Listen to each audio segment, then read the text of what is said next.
Now, normally, I never talk about reporting process. I don't believe that's something I need to do. These are the methods that I use. The public doesn't need to know them. It's just kind of a competitive thing. I don't want people knowing how I go about my business.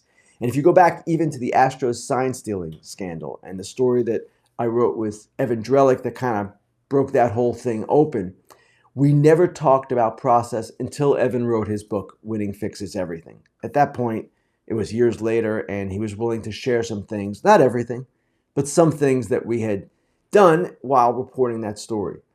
In this case, though, it's a little bit different, and I'll go through it. Going back to late September.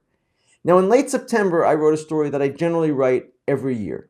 It was a story about managers that might be in trouble, managers that could lose their jobs, etc. And in that story, and you can see the headline here, is from September 27th in The Athletic.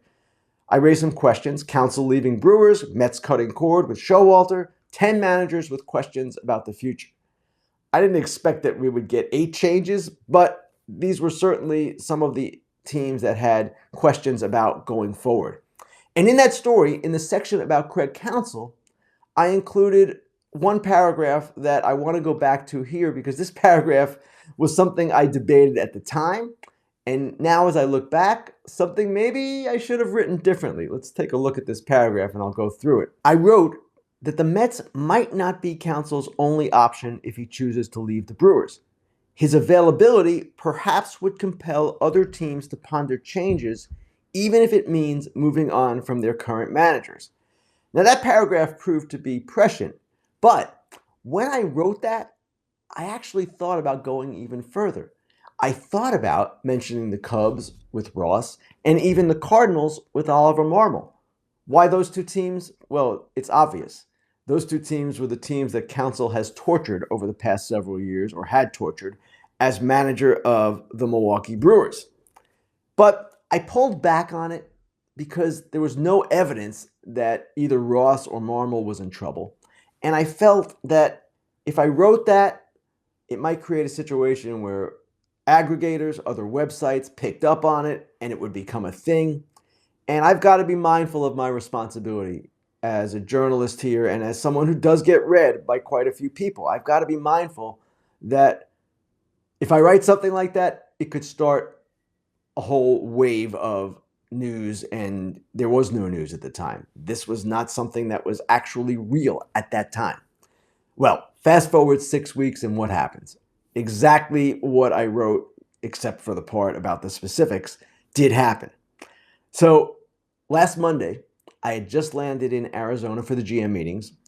I was with my wife, and we hopped in a rental car. She was driving, and that's when all of this was going down. It was interesting. What happened was this.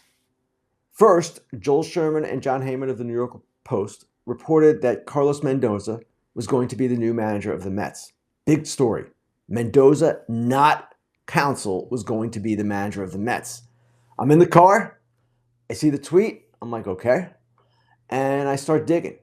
Does this mean Counsell is now going back to the Brewers? That was the automatic assumption I would assume most people made, right? Counsell was choosing between the Mets and the Brewers. Made some calls, sent out some texts, and learned quickly from multiple sources that Counsell was not going back to the Brewers. He was going to manage next season, 2024, but he was going to manage a team with an existing sitting manager. The decision then, and this was the critical decision, was whether to go with that news, which is right here. You can see the tweet. Craig Counsell will manage next season, but not the Brewers or Mets, sources tell The Athletic. He is heading to a team with an existing manager.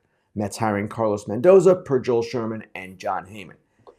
Again, the decision was, do I go with that kind of tweet, or that specific tweet, when I don't have all of the information?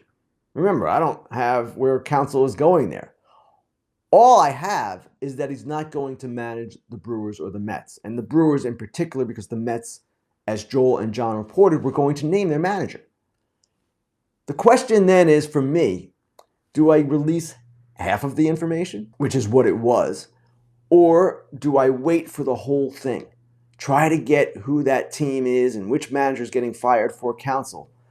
And I felt at the time that because Brewers fans and fans throughout baseball were wondering if Counsell was going back to the Brewers, that it was important to get out there. It was certainly newsworthy to get out there that Counsell was not going back to the Brewers. I thought of this strictly from a narrow news perspective. That was news. He's not going back to the Brewers. What I didn't realize until later when I was at the GM meetings and different executives mentioned this to me is that that particular tweet sent shockwaves through the industry because teams were starting to wonder, or people in baseball were wondering, is this my team that's firing its manager? What is going on here? And at the time, I didn't know.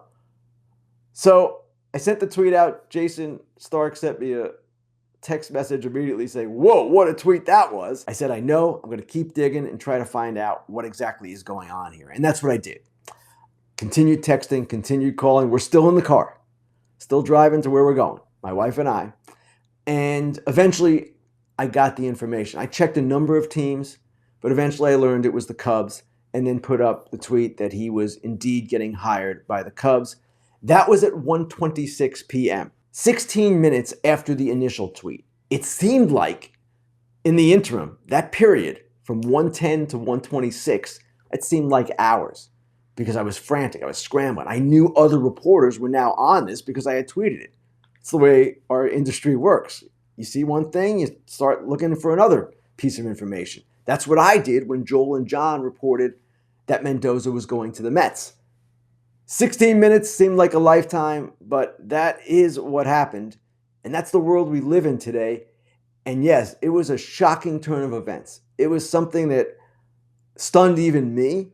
And usually when things happen in baseball, I'm not shocked. I might be surprised. This was an absolute shocker, not just to me, but to so many people in the industry. And it was just a crazy sequence. But that decision, the decision on whether to go with the first tweet, that he's not going back to the Brewers, that was to me the most difficult one because I don't like to do that normally, but these were extraordinary circumstances.